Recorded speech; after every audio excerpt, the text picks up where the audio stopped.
to the Pitch 617 with Sarah Russo and Manny Del Carmen, but that doesn't look like Manny Del Carmen over there, does it, to my right? No, it doesn't. I have Racquel Goldy, one of my best friends, and she's from the Millennial Girls podcast. You can see her on iTunes. Well, you call it iTunes and Spotify. Apple Podcast.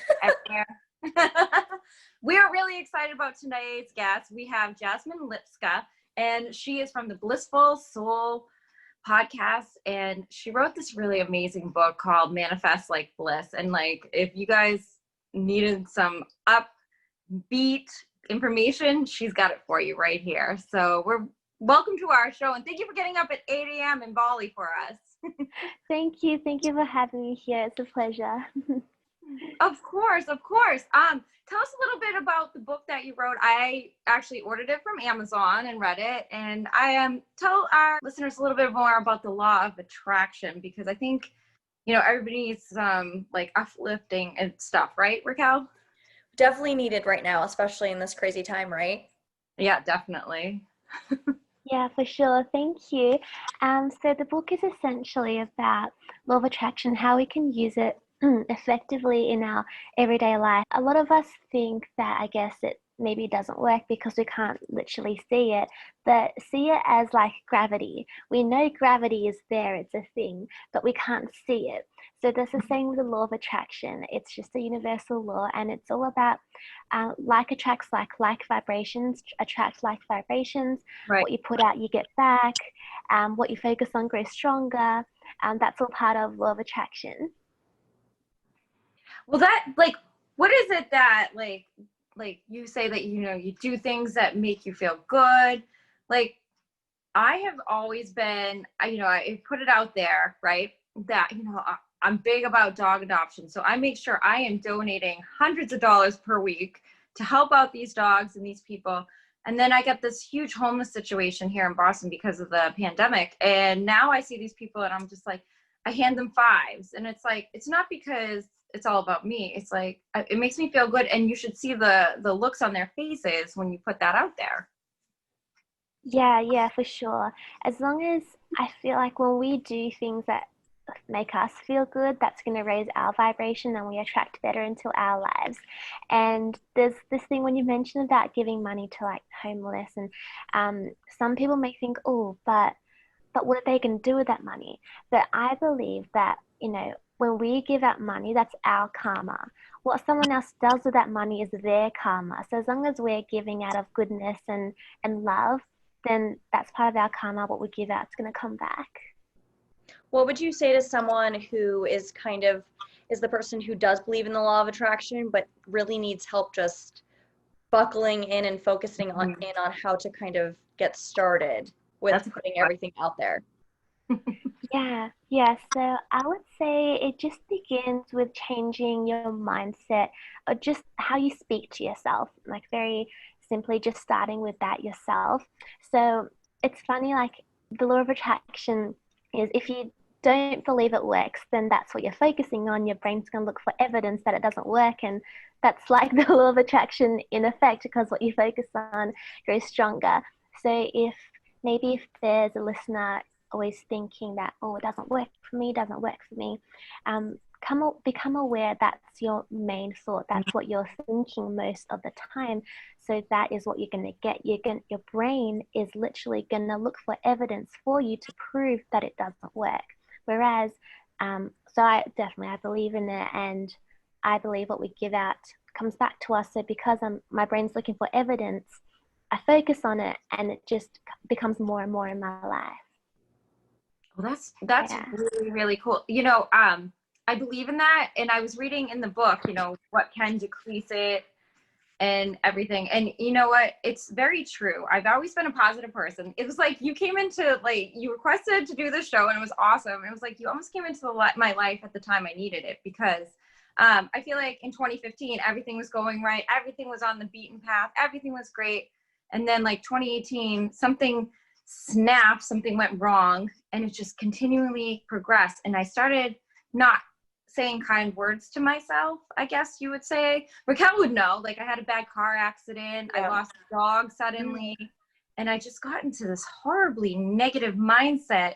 And I read your book, last week, and I was just like, okay, this makes sense. And the more I listen to what you have said, it's incredible what you just, even your mood can become better. Mm-hmm. And what are some of those negative things that people say to themselves that decrease that energy from the universe? Yeah. So firstly, I'd say like the law of attraction, wanting it to make it more effective in your life isn't about being positive all of the time, because we can't. That's not what we're here for. There's polarity for a reason. And so it's okay to feel negative, feel a bit sad or whatever it is. But essentially, if you do want to attract better into your life, it's about your predominant feeling most of the time. So sometimes, of course, you can feel sad or upset, but most of the time, as long as we are able to take responsibility and know that we can shift our thoughts at any moment and not stay stuck in thoughts like, I'm not good enough, I'm not worthy, I'm not lovable. These will, all bring us down and take us back into a victim mindset. Whereas as soon as we become aware that I'm saying, oh, I'm not feeling good enough, I use this awareness to then shift it and just talk to myself with more love. Like, okay, if it ever happens to me, I'm like, Jasmine, hang on a second. Is that really true? Is it true you're not good enough? No, it's not. All right. So you're actually good enough. You're good enough. I will, go off social media, take a break, and just a simple shift like that can help. I was going to say, I feel like social media is a definite predominant factor in people maybe not being the nicest to themselves. What is the easiest way people can kind of turn that around really quickly if they don't even realize that they're in a negative mindset or not even being nice to themselves? Yeah, I'd say whatever action it is you're doing that isn't making you feel good. So there will be a part of you that if you're scrolling on social media looking at all these bikini photos or whatnot, a part of you will start to feel like, oh, like you'll start to be a bit more conscious of your body. It just, a part of you won't feel good. So I'd say just log off or social media detox. I do that every Saturday now. That's my ritual. And that can help, just as awareness of your action and then being responsible and changing it. So you don't go on the internet at all on a Saturday? Just Instagram, TikTok, Facebook, social media. Social media. I've actually started doing that too. I feel like in around April, May, I started like going off of social media more on the weekends because I would just find myself scrolling and I'm like, what am I doing? Yeah, no one is doing anything. And if people are doing anything, they're not helping the global pandemic situation. No. I don't want to be like them anyway. So I've definitely started slowly cutting back on the time on social media. That's for sure too. Yeah. That's great. I feel like it's so great for our mental health in general, because even if we try not to compare on social media, it's going to happen. Like on our the explore page, like things will come up. So I always encourage like my community to only follow accounts you feel inspired by, that leave you feeling positive. Sometimes like on my own feed, I will enjoy scrolling because there's lots of quotes and like inspiring things. Right. So I'd say be unapologetic about unfollowing accounts that do not make you feel good. Just unfollow. It's as simple as that. I know like sometimes it can be maybe awkward if you know them in real life. So you can mute them. Mute Racquel, their I have to stories. keep following you. I want to awkwardly like unfollow you. Awkward. Sorry guys, I didn't interrupt, but sometimes we get silly. No, all good. But yeah, so there's that mute option, so that's always good. Yeah. But another thing too that was in the book, and both Racquel and I need a little help with, would be like attracting your soulmate. I think that is the most, right, Racquel? Okay, there's a big age difference. I'm like Racquel's older sister, and she's like my younger sister. Yeah. Right? We're two different generations. I find guys to be a pain in the ass. I know that Racquel does too. So what is it that we can tell our listeners and both ourselves what we should do, what we could do better to attract a normal person, not a weirdo with a fish. Normal person. With a fish in their dating profile. Anyway. I would say, well, so I wrote that book in March 2019. I've been practicing all these things since then and for a long time. And my partner came into my life December last year. So he came in and we met through Bumble. So there's always hope there. Bumble is great. Yeah. Yeah. So you never know. I'd say, be open to however it may happen. So part of my 3-step manifesting process is one, getting clear on what you want. So if you haven't yet maybe written a list of your dream ideal partner, I'd really recommend that. I did that myself. And it just helps me to get a lot more clearer. And then, if a guy came into my life, I'd be able to realize almost straight away if they were the right one or not. So I won't have to waste my time. And so I wrote things like his values. Okay, he values freedom, travel, adventure, essentially my values, because a healthy relationship really you need same values. That can often be a deal breaker. So what are his values? And they were similar to mine. And then I wrote down his characteristics and personality. Like, he has a sense of humor, he is kind, compassionate, and all these things I desire in a partner. I was unapologetic. I just wrote it quite long and detailed, and just to make it quite real as well. Because when we start making this person real, it's he's coming more into our life. You're calling him. And then also, or him or her, but I'm just going to say him just for simplicity. No hers for me. So yeah. And so I also actually wrote down his physical characteristics. This is optional, but it's you can always do that. So personally, I wrote he has blue eyes, he has brown hair, he's muscular, and he actually is in real life. He has all the things I wrote down on that list, so I can say for me it truly worked.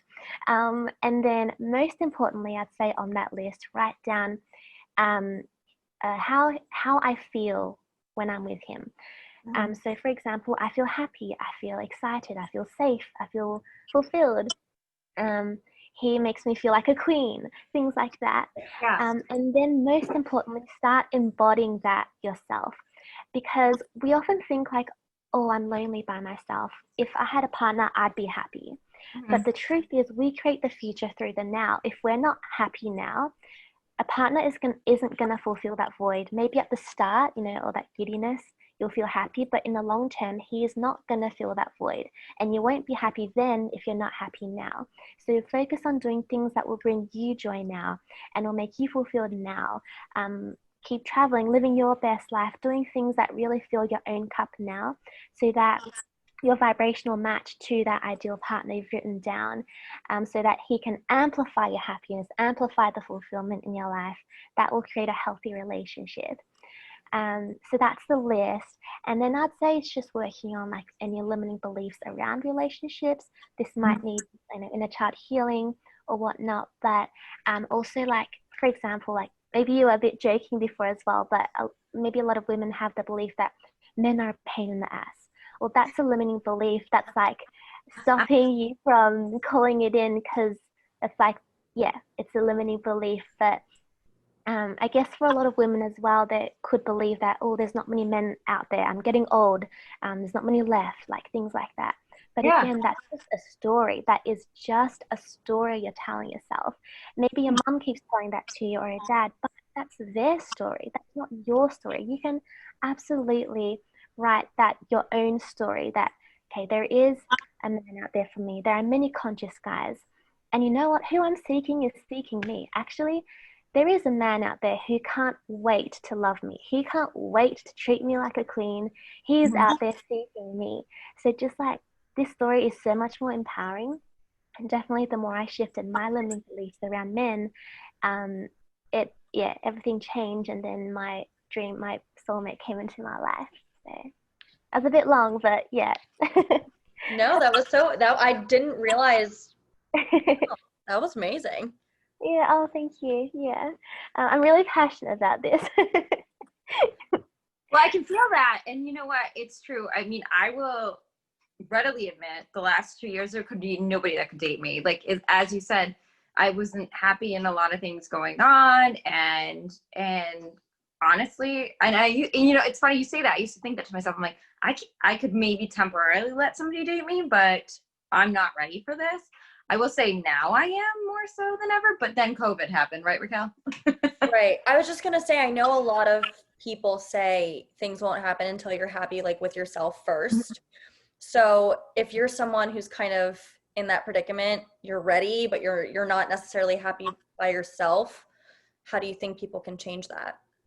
Right. Yeah, I'd say focus on doing things that can bring you joy, like the little things, and noticing them more. Like maybe you make a cup of tea every morning and you look outside the window. Start appreciating that more, finding simple joy in that. It's like something so simple, but that can amplify your own joy and happiness. But I'd say, because that's a great point, like it's not that we have to fully love ourselves or be 100% happy to call in our soulmate. For example, like we have family friends who, when they met, they were both in a depression, but together they overcame it. So that's a beautiful story. But what I was really meant by that was like not being codependent on your partner for happiness, because that's what will create an unhealthy relationship when we think, oh, only if they're happy, then I will be happy, or like relying on them, being so dependent on them for happiness. So make sure that you can bring yourself joy. Things like if you're writing a blog post, anything creative, we're all creative beings. Doesn't have to be art, could be like playing a sport or anything that gets our creativity flowing, that can bring happiness too. Definitely. Yeah, I love that too. And also, Racquel and I love that you do this YouTube. Racquel has some questions about the YouTube and like how you got started on that. You had a Yeah, very how did you get started with your YouTube channel? How did kind of your whole journey start actually? Right. So it was I had just graduated from high school in Australia, so I was 18, and then it was the following year I was gonna go into university, and then I was like, I feel like recording a video of me speaking all the languages I've ever learned. Wow. I'm fluent in two, can speak another two, but I spoke that 7. What languages? I've got to know. Oh. So English and Mandarin are the ones I'm fluent in, and then I'm quite intermediate with Indonesian and Korean, and then also. Wait, I just started learning Korean. Oh my goodness, really? Oh, it's such a beautiful language, isn't it? Yes, I just started. I have a workbook and everything. She just learned how to say hi. She just learned how to say hi. I can say I have like very basic hi, nice to meet you. Like that's about it. But yeah, I just started learning. Oh wow, amazing. I'm really happy for you. Thank you. You know how to say hi in Korean. 안녕하세요. 안녕하세요. Yeah. Oh, I love that. I think I learned Korean through watching Korean dramas, like straight That's up. what I'm watching. Wait. Yeah. Did we just become best friends? I think we did. Oh my God. Jasmine, are you feeling my friend? They're so good. They're so good, these dramas. But I literally learned it from Korean dramas. But also in that video, I just spoke a bit of French, Italian, and Polish, because I learned them. But I literally, my pure intention was to just hopefully inspire others to learn some more languages. And it was my first video. I don't know how many people would watch it, but I was like, I just want to inspire. So I put it up, and then it just kind of started taking off somehow, that video. And then people were asking questions. I filmed more videos to answer. So the start of my YouTube journey was very much languages. I've evolved a lot since then. And I hope that also, like, through watching the change of my YouTube channel, it gives you permission also to change, because often we feel like if we change, we're going to be disapproved or others won't like us if we change. But when we allow ourselves to just flow and change, that is our own happiness and fulfillment, and that's what matters the most. And people will still resonate with that. But yeah, so I started with languages, and then I wrote a language ebook. I didn't know I had this entrepreneur spirit within me really until I started YouTube. I didn't even know you could monetize it because at the start I really just wanted to inspire learning languages.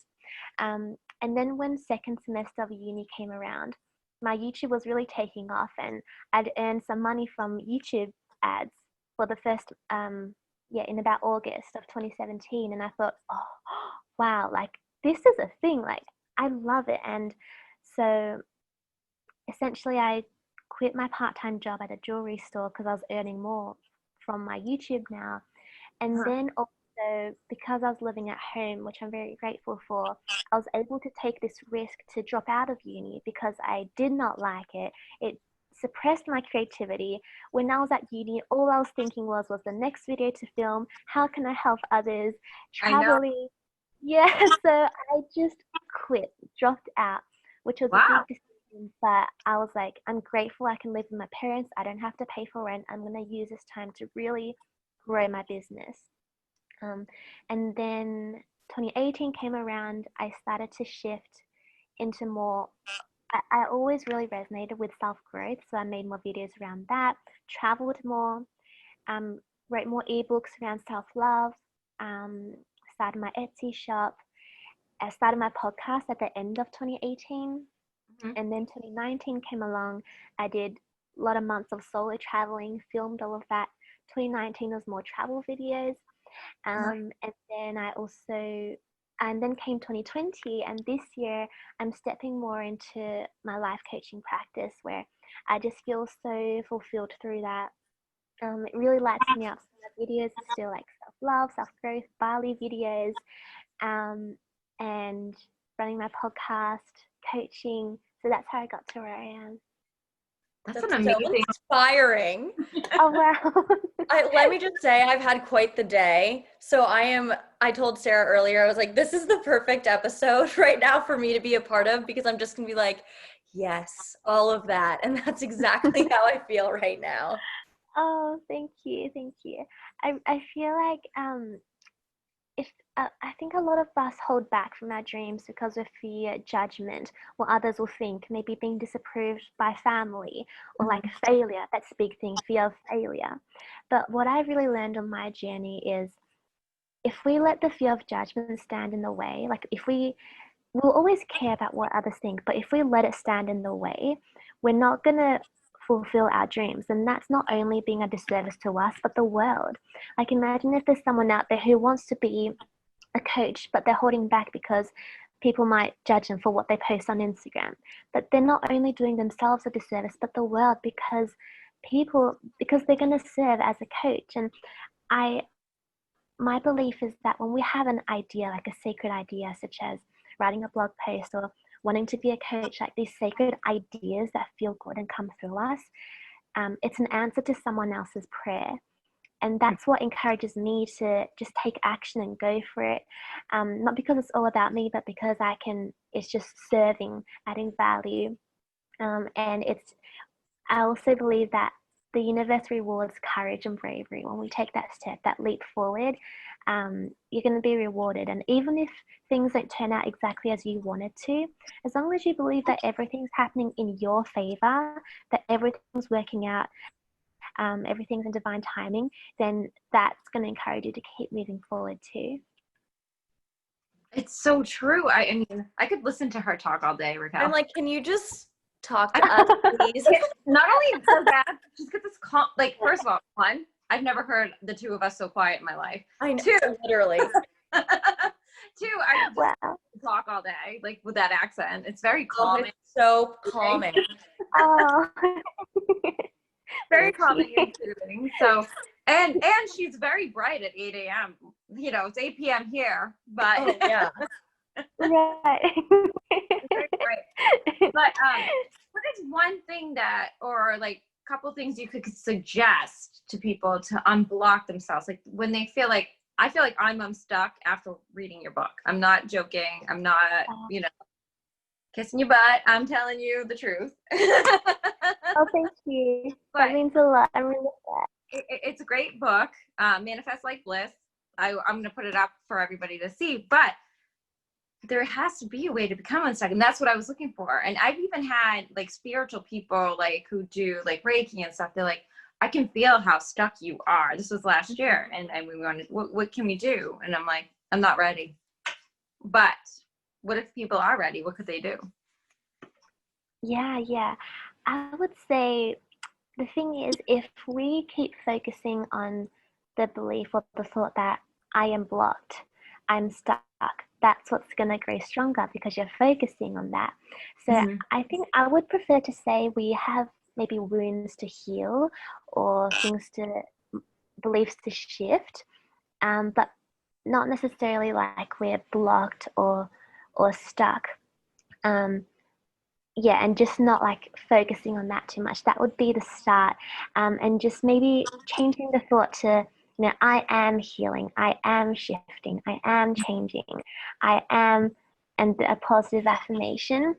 And starting to, I guess, having an open mind to change as well, to learn from others, to grow, having an open mind to change your thoughts and your all your beliefs. And when you do the inner work and I guess focus also on law of attraction, it can trigger people because it will shift like their entire belief system, what they know, and they don't want to. But I'd say if you really want to shift your life and make positive changes, be open to learning new things without being offended or triggered. Just being open, because that will allow you to move forward.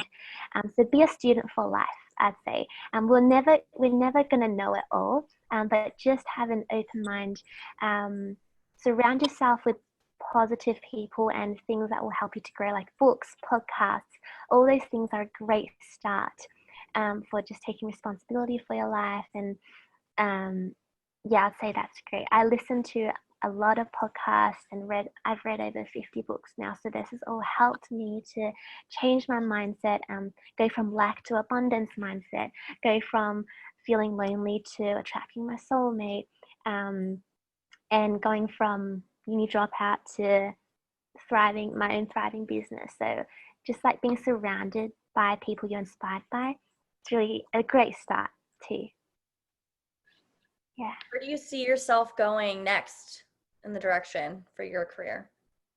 Oh, I would say, so right now I'm really starting to focus more on my coaching business. So I'd love to coach more women, work with more women, continue my programs.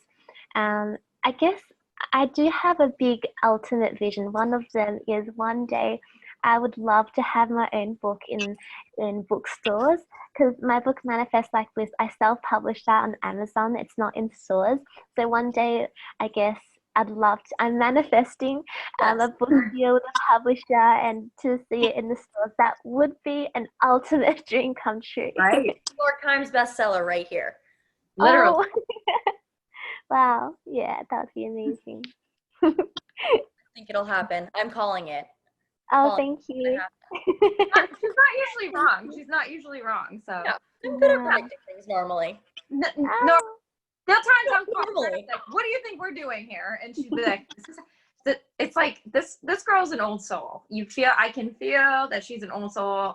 I never noticed the age difference between us. I'm just saying that, she gets that stuff. And when I told her about you, I'm like, I think you'd be the perfect co-host, not Manny. Manny would just try to talk to you about baseball. So you'd be like, what's going on? Yeah. He manifests already, you know what I'm saying? So anyway, but we are so excited that we had you here. Racquel, did you have anything else you wanted to add? No, I'm like so happy listening. Yeah, I mean, it's because it's one thing to, I definitely, pay attention to the self-help books and I read them and I listen to podcasts and things, but you don't always connect with the person speaking. Right. All of the time. And I think that's my biggest issue 99% of the time when listening to those things, because I just feel like I'm not connecting with the person. There's something like off or just for me at least. But with you, Jasmine, I definitely am like, I believe it. It can happen. So literally. Thank you. Yeah.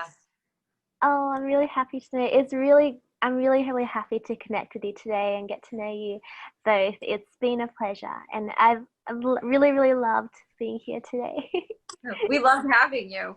And I'm going to be recommending your book to everybody. It's Manifest Like Bliss. It's an easy read, and it just kind of like ties you into like, okay, this is what I should be doing. This negative stuff is just not going to work out anymore for me personally. Oh, Yeah. thank you. Yeah, you can get it on Amazon, and it's not super expensive, between $10 and $12. So you guys definitely get it. Racquel believes, right, Racquel? Oh, I believe. And I'm gonna buy it after this for sure.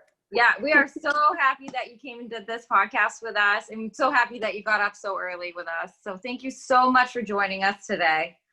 Oh, it's a pleasure. Thank you so much for having me again. All right, you're gonna come back. You gotta come back and see if our positive thinking is working for us. Because one of the two is gonna get a new man. Okay. Yeah. I just don't know how, but we will. We will do it. You will. Universe will deliver the details. Oh, will do. All right. Thank you guys. This is a Pitch 617 with Dr. Sarah Russo and today's co-host, Racquel Goldy from the Millennial Girls and Jasmine Lipska. Thank you guys. We'll see you guys next week. Thanks.